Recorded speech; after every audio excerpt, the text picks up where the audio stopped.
Welcome to the Massachusetts School of Law Educational Forum, produced by the Massachusetts School of Law and shown nationwide. The topic for today's show is the future of Social Security. Recently, the Merrimack Valley Estate Planning Council, Merrimack College, and the Merrimack Valley Chamber of Commerce, as well as the Massachusetts School of Law, hosted a forum to discuss whether reform of Social Security was necessary.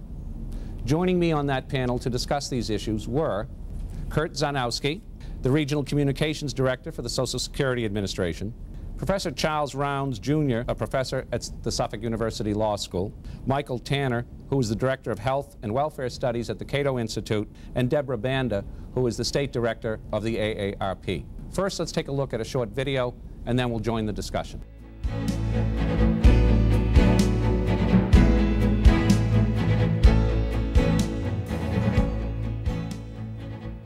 For nearly 70 years, Social Security has been a mainstay of American life. Today, it is one of the most important and successful government programs, providing a base of economic stability for retirees and disabled workers and their families, and for the survivors of deceased workers. Currently, over 159 million Americans are earning benefits by paying Social Security payroll taxes. Each month, 48 million Americans of all ages receive a Social Security benefit. In fact, 1 of every 3 Social Security beneficiaries is not a retiree. 3/4 of the private sector workforce has no long-term disability coverage except Social Security. If a working parent dies, virtually all young children are insured for Social Security survivor benefits.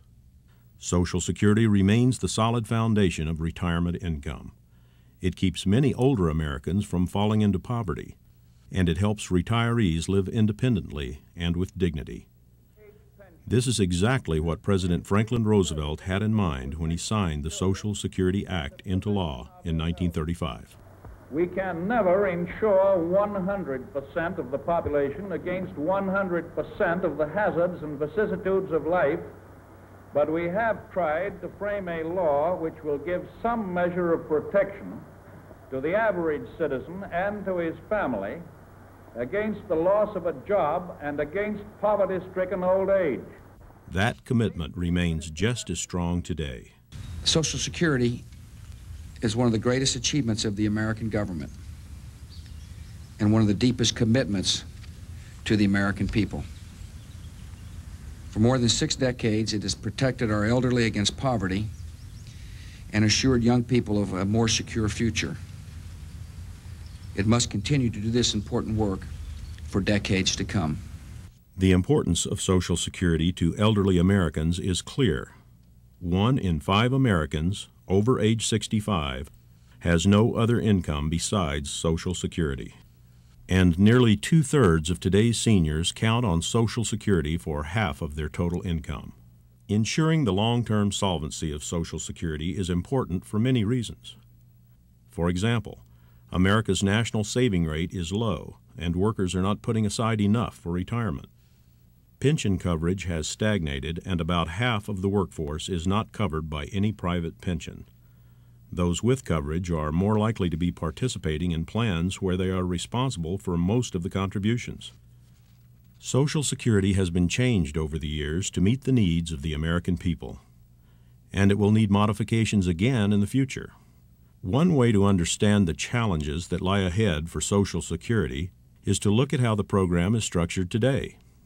Social Security is a pay-as-you-go system, with today's workers paying for today's beneficiaries. The Social Security payroll tax has risen from 2% of the first $3,000 in 1935 to 12.4% of the first $90,000 of wages today. Half of the tax is paid by the employee and half by the employer.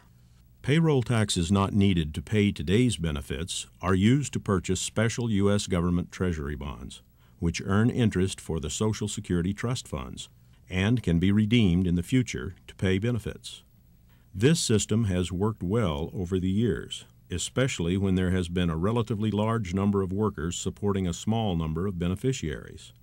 In 1960, for example, there were 5 workers paying taxes for every person receiving benefits. Now there are just over 3 workers supporting each person receiving Social Security. Today, people are living longer. Families are having fewer children, and the baby boom generation is quickly approaching retirement age. In 30 years, there will only be about 2 workers for each beneficiary. As America ages, it will become more and more difficult to pay promised benefits without making changes to Social Security. Each year, the Social Security Board of Trustees issues a report on the program's long-term health. Their most recent report shows that the program is in sound financial health for the near term. They note, however, projected shortfalls should be addressed in a timely way to allow for a gradual phasing in of the necessary changes and to provide advance notice to workers. The sooner adjustments are made, the smaller and less abrupt they will have to be. Payroll taxes coming into Social Security will cover all currently promised benefits until 2017. In that year, Social Security will need the interest earned on bonds to help pay benefits, and then will begin to redeem the bonds in the Social Security trust funds. The federal government will honor these commitments, but doing so will put significant pressure on the federal budget. Unless adjustments are made to the program, the trustees' report states that the supply of Treasury bonds will be gone by the year 2041. In that year, there will be only enough incoming revenue to pay 74% of promised benefits.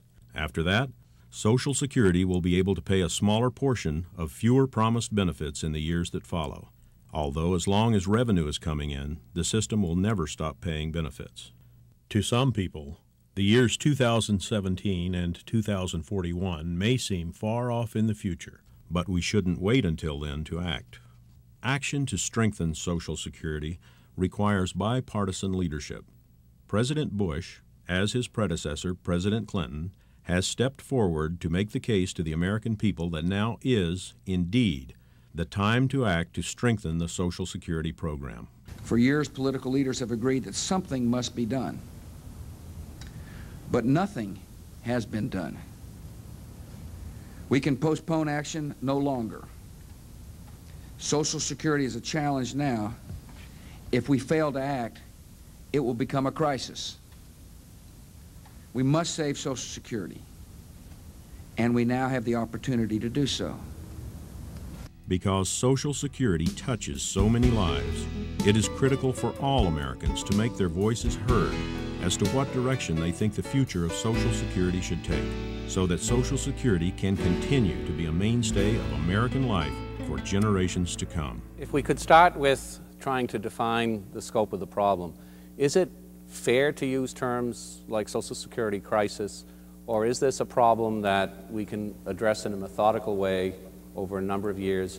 And if the latter is correct, by when should we have some solution in place to what we see as the potential problem? The Social Security Administration's position on this is we don't take a view that one particular solution is good, another solution is bad.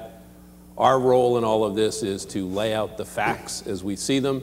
Our Commissioner, Joanne Barnhart, has tried to make that very, very clear. She's asked our Office of the Actuary to play the role of honest broker. And as people come up with different types of proposals, present them to the Office of the Actuary, they'll sit there and they'll try and score them and come up with information about the impact of the different types of changes. And if you're looking for information, you can go to our website, socialsecurity.gov/OACT, Office of the Actuary, and a lot of good information there about some of the different proposals that have been presented. Social Security, again, we don't take a view that this is good, that's bad, this is good. Again, our role is to try and lay out the facts as we see them, and we just think it's important to say that anyone who's collecting benefits now, anyone who's nearing collecting benefits, this is not an issue impacting them. It's an issue that we're talking about impacting my kids and my grandchildren, and that's why I say it's not. I prefer not to use the term crisis, but I also think that now's the time for us to act, that if we arrive at some decisions about what we want the future of the program to be, they can be implemented prospectively, and people will have the opportunity to plan and change their retirement plans accordingly. Deborah, I'll come back, Professor. I would agree with that. AARP's view is that there is no one single fix to this situation. We need to take a variety of approaches, a package of options or solutions that will strengthen the system. We need to start looking at it now, because the sooner we do it, the better off it will be for everybody. If you want to get a little bit of historical perspective, what we do need is a bipartisan approach to this. And back in 1982 or 83, when the Social Security system was last targeted as being, on the verge of insolvency, everybody was saying, Ronald Reagan and Tip O'Neill sat down and came up with a package of strengthening solutions that, got the system back on its feet for another 20 or so years. And we have benefited from that. So that is what we would like to see, is a robust national dialogue looking hard at all of the options out there. And as I said, there are a dozen or so very viable options that deserve looking at. We don't agree with all of them, but they all deserve looking at. And again, the sooner we do that, the better off we'll be. Michael? Right, let's move beyond euphemisms at this point. When we talk about that there were strengthening solutions in 1983, we're talking about there were benefit cuts and tax increases. And when we hear about there's all these viable options on the table, we're talking about benefit cuts and tax increases. So let's not sugarcoat it. And frankly, I'll admit, a lot of people on the right tend to sugarcoat it as well, believe that you have a magic bullet, that if you put in personal accounts, it solves all the problems and you don't have anything else. The fact is there's going to be a certain amount of pain associated with whatever approaches there are. But when we talk about this whole thing about the crisis or not, I think it's looking at sort of the wrong thing. We sort of simply look at the payout issue and think that that's what the crisis is about, whether it's in 2017 or 2041, whether we can pay 26% of benefits or 100% of benefits over this period of time or that. And it's all about actuarial forecasts, and the actuarials will man the barricades here on this. It's really, in your next paycheck, if you're working, you're going to pay 12.5% of your income into Social Security. And if you're a younger worker, you're going to pay it into a system that will not pay you the benefits that are ultimately promised to you, because it can't. And it's a system that you don't own the money, that's not inheritable, and that you have no choice. That's something that's not 12 years off or 25 years off or 40 years off. That's something that's next Friday. So I think we're missing sort of the forest for the trees here if we just focus on when Social Security solvency, when the lines on the graph cross, because this debate's about a lot more than that. Professor, you get the last word on this one. All right, I just want to say one thing, again, from a legal perspective. Social Security is not a system. It is just a welfare program along with a number of other welfare programs, and if you devote general revenues to fully pay all benefits from Social Security, then something else is going to have to suffer. Medicare, aircraft carriers, you name it. It's not a system, it's not self-contained. The other point I want to get out is that those bonds have no economic value at all. Why? Because they don't bind Congress. Congress is not bound legally to honor those bonds. And that's settled law. So it doesn't make any difference whether those bonds are there or not, or whether there's phantom accruals of income or not. It depends upon the whim of Congress at any given point as to whether it wants to make those expenditures, as opposed to a bond that I might own, a U.S. government bond, which I might own, and I might own in my private account. There, I have contractual rights. There, I can sue the United States government in the federal district court, whatever, to honor those contractual rights. Don't confuse a bond that I personally own with these crazy things that are these phantom, non-existing bonds in the trust fund. So whatever's going to happen, and I'm not an economist, and I defer to the people at this table, whatever's going to happen is going to happen probably in 2017, is it? And that's when political choices are going to have to be made. No, I don't want that aircraft carrier. Or we can't have 2 aircraft carriers. Or we're going to cut back on Medicare. Or we're going to do something. But it's going to happen in 2017. Okay. Professor, is it fair to use terms like welfare program, which you must recognize as some people would be offended with it if they've spent their lifetime paying into the system? Is it fair to use terms like that for a retirement program that many workers look to as their primary source of income in their retirement years? Well, A, it's not a system. B, it's not a retirement program. B, they haven't paid into it because there is no nexus between FICA taxes and the benefits you come out, that you get out as a practical matter, and that's settled. And finally, I was quoting the United States Supreme Court. That's what made it, the U.S. Supreme Court in 1937 ruled that it was a welfare program and therefore constitutional under Article 1, Section 8 of the U.S. Constitution. Had it not been a welfare program, they would have struck it down as in violation of the 10th Amendment. So, what's happened is that people have, this is the most bizarre welfare program you've ever encountered because Bill Gates and everybody else gets these welfare payments as well as people who are impoverished.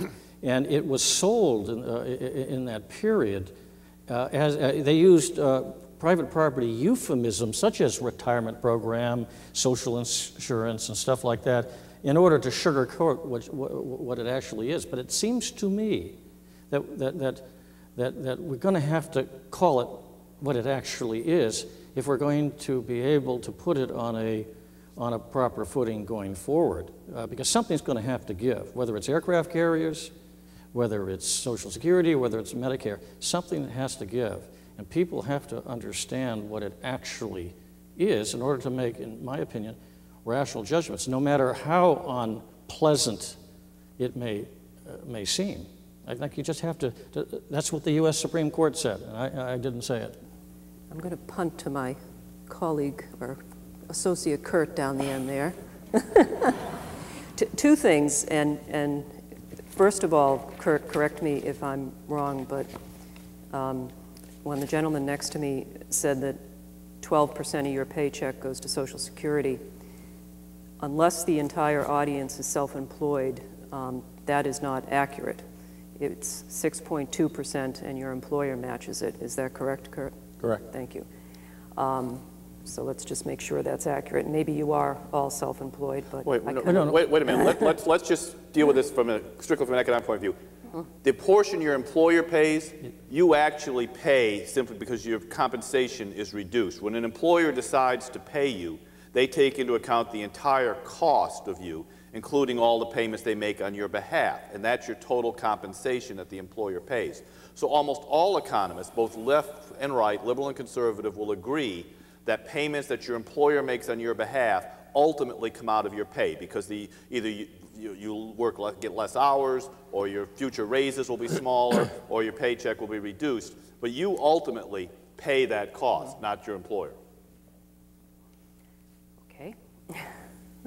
I would disagree with that characterization, but the other thing that I would like to take issue with is Professor Rounds, when you said that there is no relationship between what you pay into Social Security and what you get out, I was going to ask if Kirk could explain the way benefits are calculated based on increasing wages, and could you?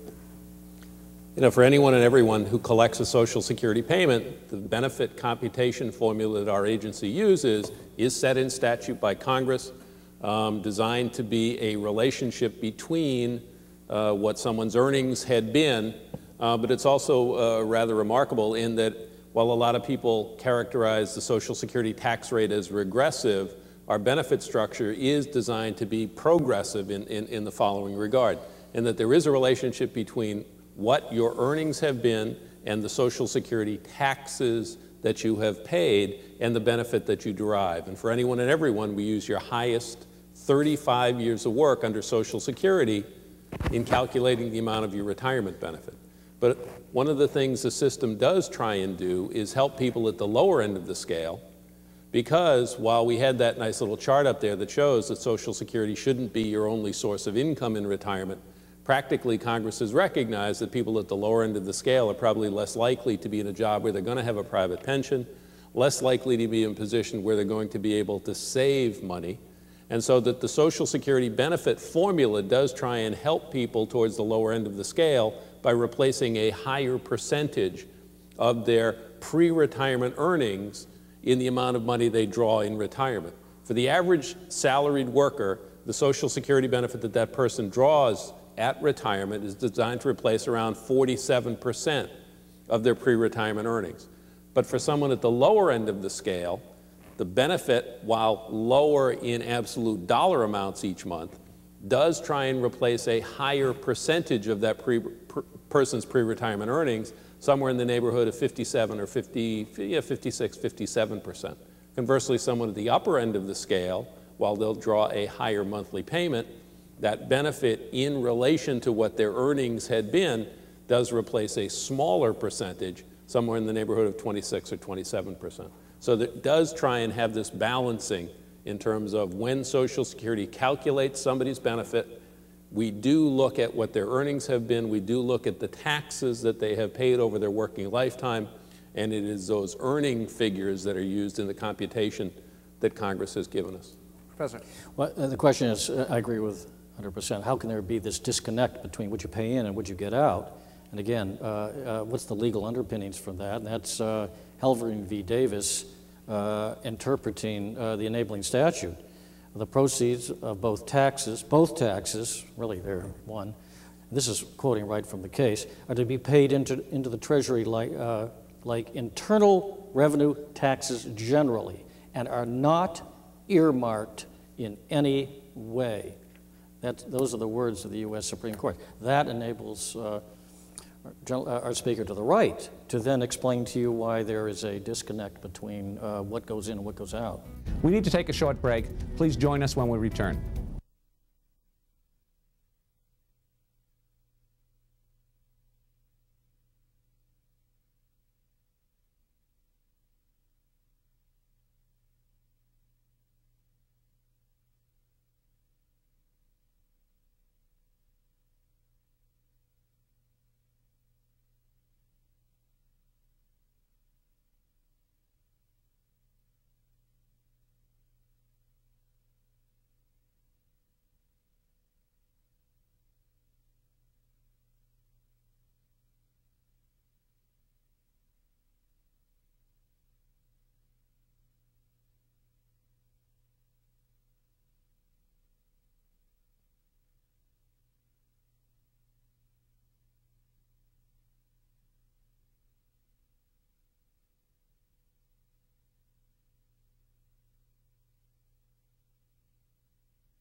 All agree that it is, as Michael put it, that either without significant tax increases or privatization, we will not be able to maintain present benefit levels forever?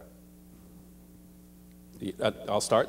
Said right at the beginning. We said it in our film, in the PowerPoint slides, based on the most recent report of the Social Security Board of Trustees released this past March, one of the latest in a series of annual reports that the trustees release.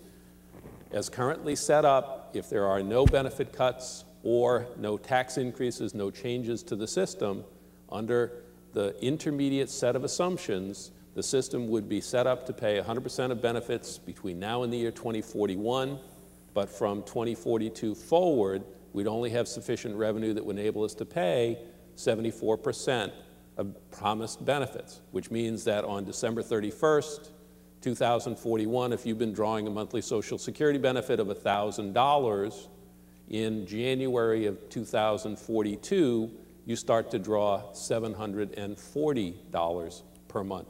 And that under current projections, we would have sufficient revenue that would enable us to continue to meet benefit payments at that level. But you're talking about that 26% cut if nothing were to happen. Quick question. It actually grows after that. It actually, correct. The 76 cents goes down thereafter, and it ends up somewhere around 60, I believe. Depending upon what horizon you're using. Correct. Correct. I would just say this. In 2017, political choices are going to have to be made. Aircraft carriers, Medicare, Social Security, something. And those bonds, those phantom bonds, are not going to help you make those political decisions. And so you ask whether you can fully fund it.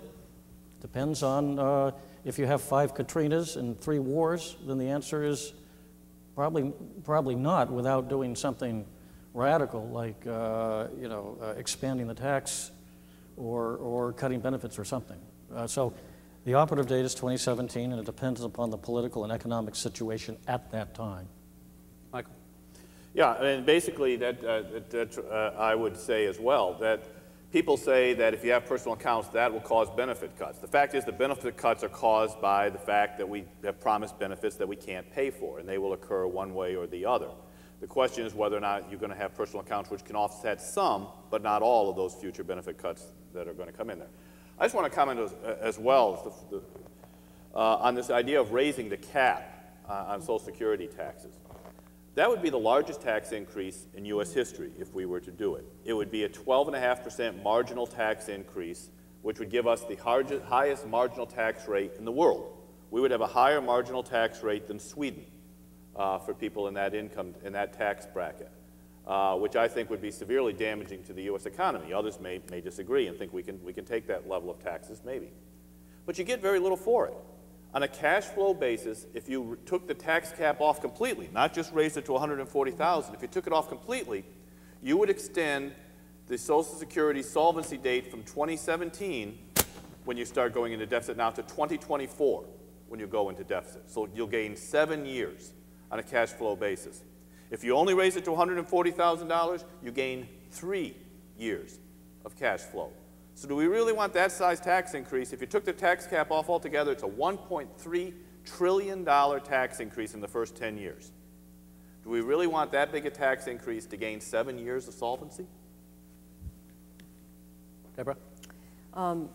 We believe your question was, do we need massive benefit cuts or massive tax increases? Again, we think that if we get wise minds together and come up with a package of solutions that will increase solvency without changing the fundamental nature of the program, that is what we should be doing. And there isn't one easy answer right now. It needs to be a combination of approaches, and it needs to be discussed. And, again, there's just not one easy answer, but it may be a combination of tax increases. Well, the President has said that benefits for disabled and survivors would not be changed. It was one of the key principles that he laid out in terms of what he would accept from Congress in terms of a final legislative package. The bill that I actually think is the best bill up there was introduced by Sam Johnson of Texas. Jeff Flake of Arizona has actually the most sponsorship of any of the legislative pieces.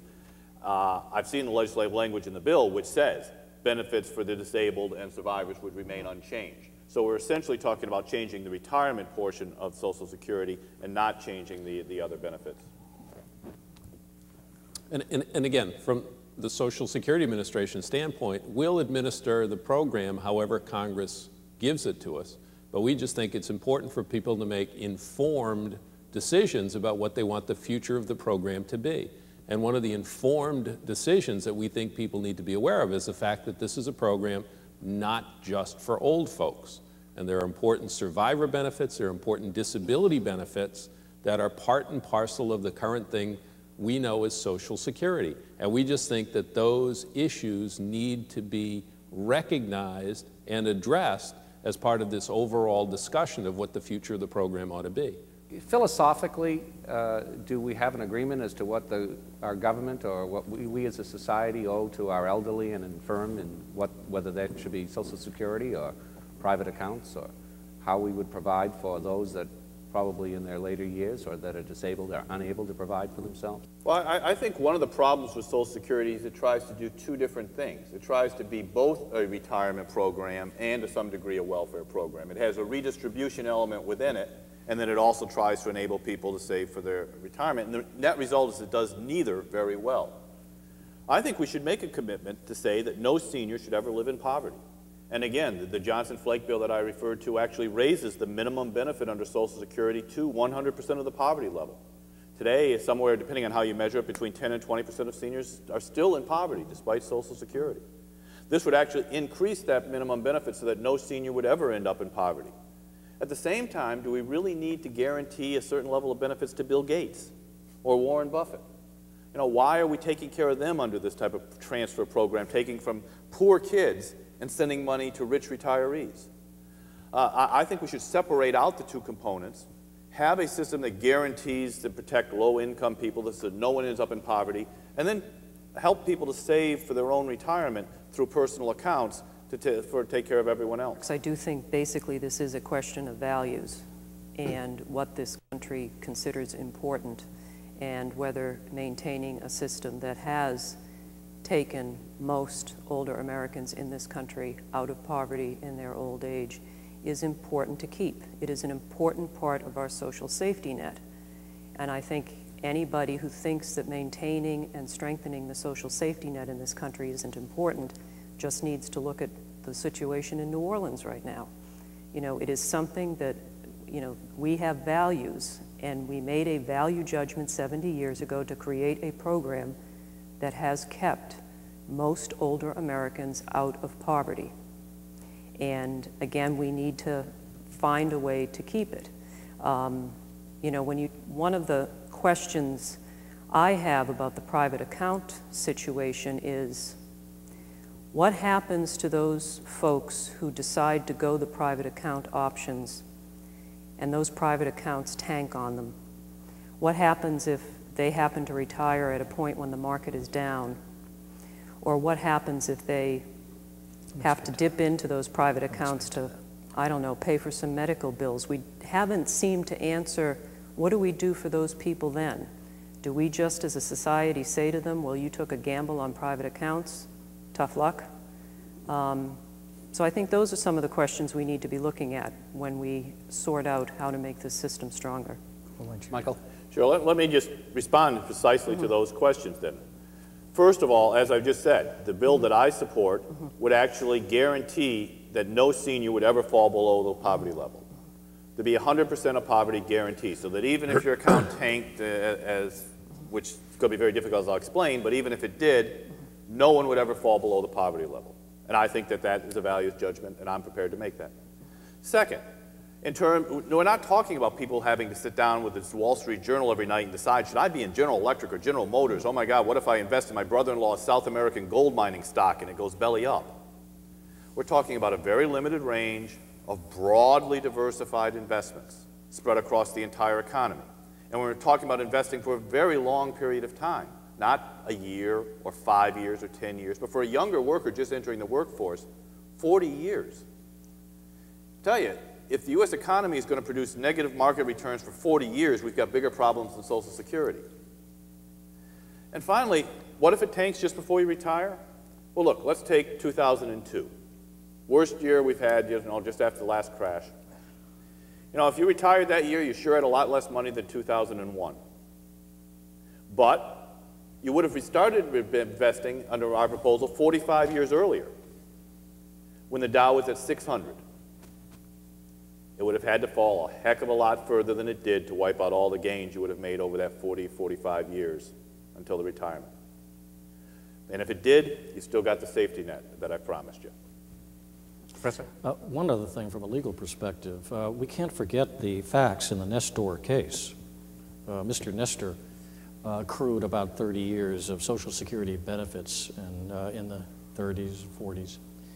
And then Congress in the 50s passed some legislation which said anybody that happened to have been a communist and was deported would retroactively lose all his accrued benefits. He was a communist. He was deported to Bulgaria. His family said, hey, we have accrued benefits. They sued, went up to the U.S. Supreme Court, and the U.S. Supreme Court, fairly liberal court at the time, said, tough. It's welfare. He has no right to welfare. He has lost all his accrued benefits going back to the very beginning. His family came out with 0. So there's a tremendous amount of political risk associated with welfare that cannot be discounted. Before we get into the whole issue of mitigating market risk, there's all kinds of political risk. We're facing it right now with proposals for means testing, quasi-means testing. And there's a political risk that's it's very likely that down the road there will be some form of means testing in which some people are going to lose a lot of their accrued benefits, and it'll be perfectly legal. We need to take another break. Just a few moments, we'll return.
Michael, would you tell us what the Cato Institute's solution to this problem is?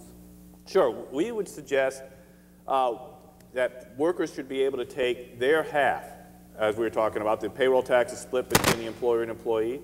We would say take your 6.2% and you should be able to put that into a personal account that would be invested in a very limited range of broadly diversified index-style funds.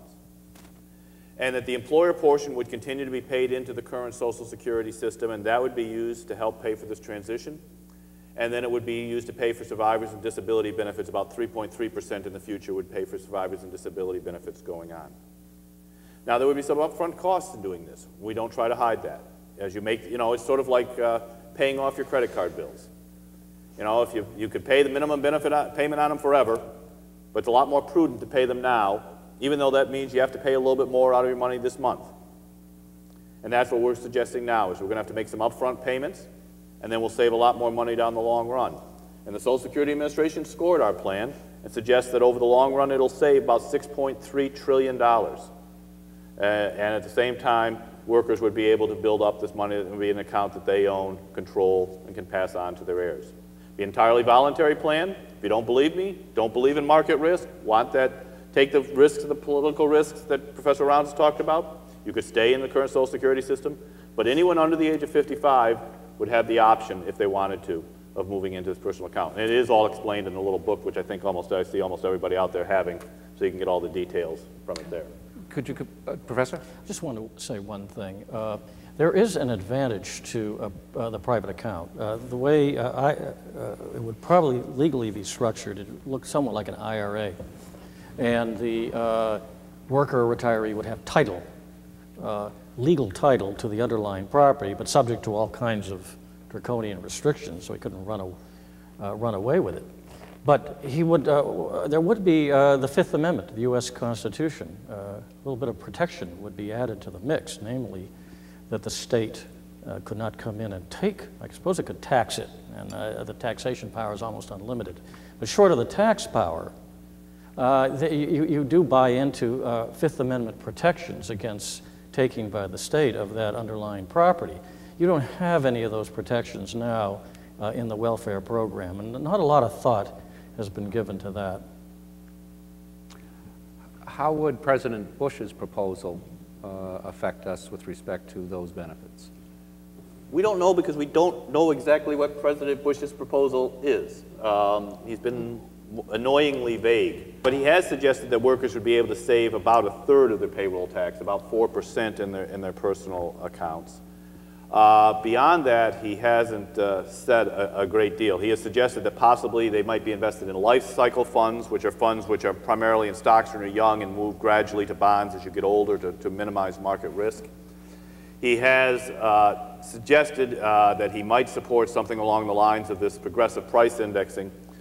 This is a very complicated sounding idea. What it says right now is that future Social Security benefits grow each year for new beneficiaries. Once you've retired, your benefits grow at the rate of inflation.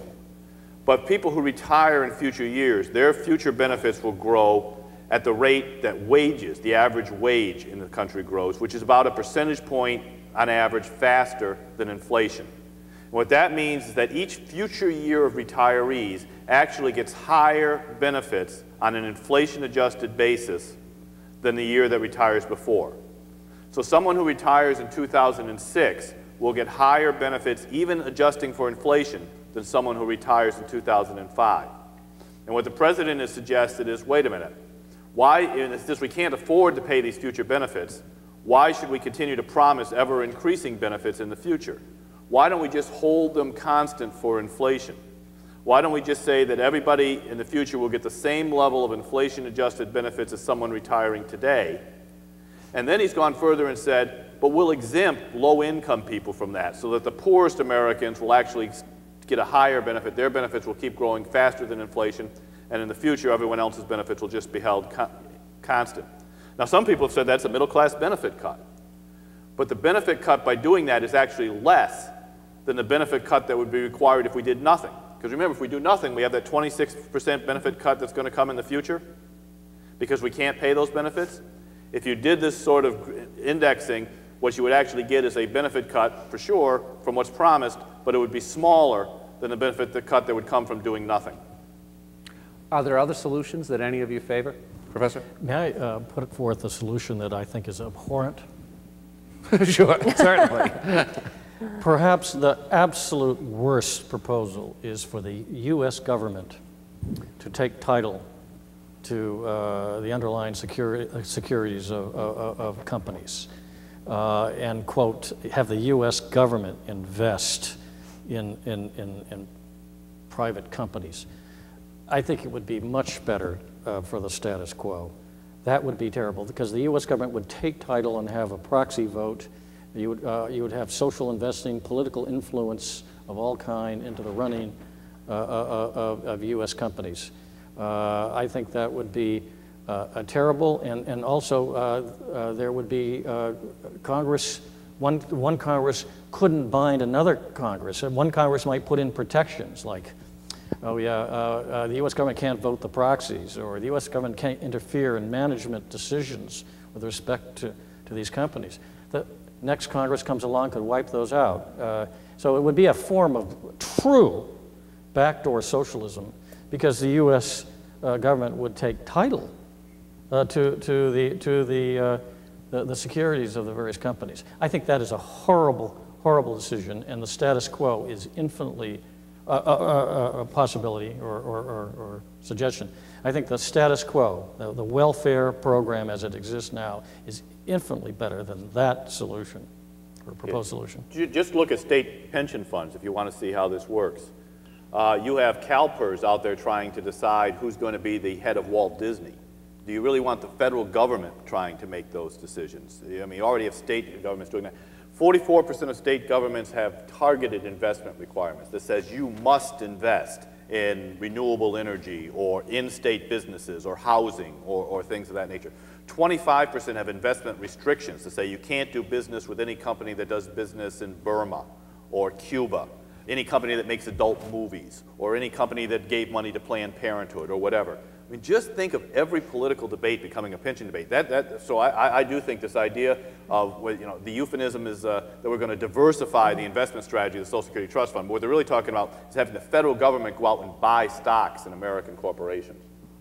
We have a few questions that the audience members have given us, if you would be kind enough to address them. Lauren from London asks, will an ordinary worker with no investment experience be able to adapt to a system of voluntary contributions and personal accounts? Yeah, we're going to make it very simple in order to deal with exactly that issue. That's why you're not going to have to sit down and try and pick between all the investment options out there. There'll be 2 or 3 or 4 limited investments, all broadly diversified. One of them would be a default, so if you made no choices whatsoever, your account, you could just go in there without having to make any decisions at all. In effect, it would look a lot like the Federal Thrift Savings Program, which is what every federal worker participates in. Your mailman is investing right now through the Federal Thrift Savings Program. Your congressman is investing through the Federal Thrift Savings Program. And I think the average American is probably as bright as their congressman. If I can add, though, to that, the Thrift Savings Program is on top of Social Security. Yeah, I'm talking structure. Yeah, it is on top of Social Security. It is in addition to Social Security. It is not taking a chunk out of your Social Security benefit. Sure. We would support, AARP again would support private accounts in addition to Social Security, but not private accounts that take money out of Social Security. And the question that was raised is exactly the reason why we feel that Social Security needs to be protected in its current form, because of, you know, putting people at risk of the market. Absolutely invest in the market on top of Social Security, but let's make sure that that one portion of your income in retirement is going to be there for you. Professor Rounds? I did a paper, which is actually for Cato, which is on the website, my website, on the operational and legal issues associated with setting up a Social Security system. And when we thought about the investment vehicles, what we propose, and I don't know what will ultimately see the light of day, would be special Social Security commingled funds, i.e. mutual funds, sponsored by you know, Vanguard, Fidelity, or whatever, highly, highly regulated by the SEC. And for a mutual fund to be eligible to receive Social Security money, it would have to meet these very stringent SEC regulations. So they would be ultra diversified. You wouldn't be allowed to go on your own the way this thing has been structured. So so whether you are the world's expert in investing or don't know anything, you're all going to end up in more or less the same highly regulated commingled fund. The other thing we put in, we suggested there would be spendthrift protections. That is to say that creditors couldn't get at your equitable or beneficial interest in your commingled funds, for example. You would not be able to alienate them, so there would be a number of spendthrift protections for your equitable interests. We also addressed the issue of divorce and how they would be protected, and we also addressed the issue of how you would be able, and this is very, very important, how you'd be able to pass your equitable or beneficial interests down to your relatives and what have you. And I think that's another thing that's perhaps hopeful, is that low-income people may, through this a mechanism to be able to accumulate some wealth, which they then can pass on to their children, and their children may then begin to start investing in real estate or whatever. So I think going forward, there may be some social utility to this, should this ever see the light of day. I'm just going to also real quickly say you have to look at this compared to what as well. You know, if you're a 30-year-old worker right now, you can expect to get a rate of return from Social Security of about 1.4% on your money in the future. I have two questions from the audience. I'm going to join them together. The question from Kathy of Springfield is, how do the proposed changes affect Medicare and Medicaid? And the question from Attorney Ramsey Bowery of North Andover is, isn't Medicare a bigger financial issue than Social Security? Professor? I'd just like to say it isn't a bigger, it is identical. It is the problem. Medicare and Social Security come out of general revenues. You can't divorce the two. You beef up Social Security, you put Medicare in jeopardy. You undermine Social Security, you may be able to shore up Medicare. You can't look at them as separate problems. And by calling it a system, you know, and calling it a retirement program, it causes one to ask, you know, isn't Medicare a bigger problem? This is the Medicare problem that we're talking about. In a sense, I mean, I have to agree with the professor that, you know, all federal spending is sort of out of one pot, and the question is, how are you going to divide up that pot? But if you want to look at the promises we've made in Medicare versus the amount of Medicare, you know, the funding that's the current funding stream of Medicare, it's about 6 times worse than Social Security. The unfunded liabilities or unfunded promises we've made in Medicare are about $60 trillion in the future. We just added a $10 trillion unfunded prescription drug benefit to Medicare.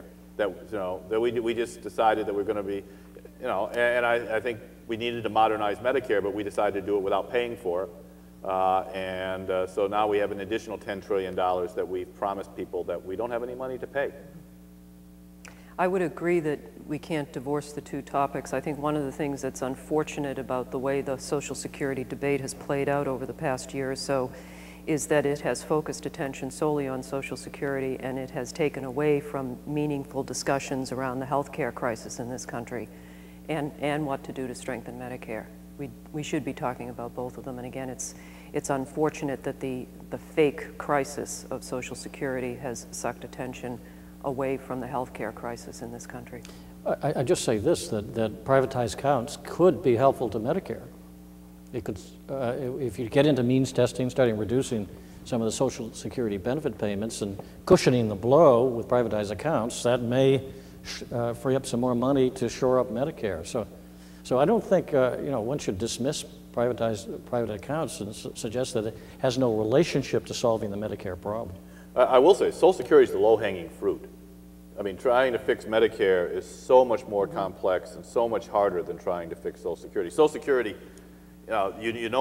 is largely a matter of mathematics, and you can sit down, and you can do the math, and you can try to get it. Then you have to summon the political will, which is tough. But Medicare is so much more complex because you have to try and anticipate what people's medical needs are going to be in the future, what's technology going to do, and all sorts of things like that. You know, I despair. I handle health care as well as Social Security for the Cato Institute. I love to go out and talk about Social Security. I despair about going out and talking about Medicare. Are there questions that you would like to ask? Sir in the pink shirt first, if you'd stand up so that we can hear you up here. Maybe geared to Kurt. Why does the current system discourage work by taxing it up to 85% for retirees? Also, I might add, given the fact that the Social Security taxes you pay are not deductible. Sure. And basically that prior to 1983, Social Security benefits that anyone received were absolutely, totally, completely tax-free. But in 1983, as part of that package of legislation that was put together, commission led by Alan Greenspan, decision was made to subject portions of Social Security benefits for certain higher income beneficiaries to federal income tax. And as I said earlier, though, the proceeds come right back to Social Security and certain money comes back to Medicare. But the decision was made to subject benefits to taxes to improve the long-term solvency of the system. It was purely a funding issue because the money is designed to come back to Social Security.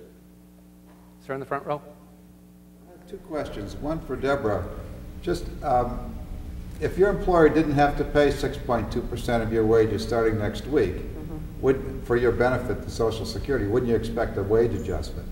Secondly, Michael, can you tell us more about how you would, under the plan you support, how you would finance the transition costs, how the benefits would change, and if there would be, and what type of means testing you would have? Sure. We would change the benefits. We would adopt the change from wage indexing to price indexing and hold future promised Social Security benefits for people who opt to remain in the Social Security system constant for inflation. In terms of financing the short-term gap, we would finance about half of it by borrowing, but we'd be borrowing now versus borrowing later since we're going to have this gap in the future. So we're just sort of putting the debt that already exists off the books, putting it on the books and moving it forward in time and accepting it now. The other half we would pay for primarily by reductions, targeted reductions in current government spending. We've identified at the Cato Institute about $85 billion a year in corporate welfare that we believe is a prime target for spending reductions. We would start there. We would also change the 1993 change in the Social Security tax, the tax on Social Security benefits that puts puts half that money into Medicare, and would move that money back into Social Security to help bring Social Security back into solvency. Under this proposal, Social Security would become permanently solvent by 2044, according to the Social Security Commission's actuaries, and thereafter would begin to run a surplus. And it would be running about a $1.8 trillion surplus at the end of 75 years, according to doing it this way. And then you use that surplus to pay off the borrowing that you've done up front. An answer to the question posed to me, if we ended Social Security and you were no longer paying 6.2% in, your question was, could you expect a wage increase? You know, in a perfect world, yeah. If you've got a very benevolent employer, yeah. I don't know as if I would count on that. And again, the money that you pay into Social Security right now is helping to pay current benefits for current retirees. And this goes back to the value and the promise between generations. I know what I'm paying into Social Security right now is going to help pay the benefits for, you know, widowed women and other retirees, and I don't have a problem with that. That's the way the system is structured. We are helping the current retirees by what we pay in, and when it comes our time to collect, our benefits will be paid by the current workers. Thanks for joining us for today's Educational Forum. I hope you found the show informative, and I hope we gave you lots to think about.